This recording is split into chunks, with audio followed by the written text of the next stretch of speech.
ta themi çdo mëngjes. Pejgamberi i dashur Muhammed alayhi salatu wassalam na mësoi se si çdo mëngjes ta themi këtë dua. Dua kjo shumë me peshë dhe shumë me vlerë. Allahumma inni as'aluka ilman nafi'an wa rizqan tayyiban wa amalan mutakabbilan. Që i bjen në gjuhën tonë të ëmbël shqipe, o Zot, na jep dituri të dobishme. Ilman nafi'an wa rizqan tayyiban.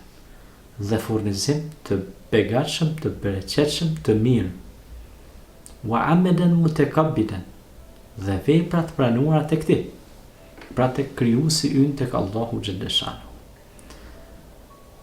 Kjo dua shumë madhështore që besimtari duhet ta thotë dhe besimtarja duhet ta thotë çdo mëngjes, ta fillojë ditën me këtë lutje. Allahumma inni as'aluka ilman nafi'an. O Zot, më jep dituri të dobishme. Që është dituri pra e dobishme, që do thotë është një dije e bazuar në mësime të shëndosha, një dije e cila i shërben njeriut dhe ambientit dhe vendit ku ai jeton.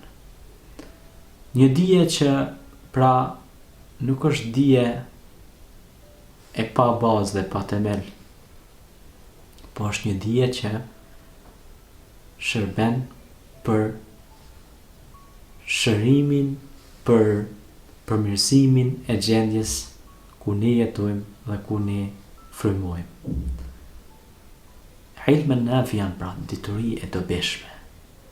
Do thot dituri e dobishme është që rinia jonë të shkollohet, të bëhen më shumë mjek, doktor, kimista, fizikanta, shkencëtar, që të kontribuojnë në vendin ku ata jetojnë, në shtetin e tyre, në vendin e tyre, që dijen e tyre të dobishme ta bëjnë të mundshme që fshatarët ose qytetarët ose në vendin ku ata jetojnë ose në fshat ose në qytet, të jetë një dije që ju shërben komunitetit dhe ju shërben njerëzve.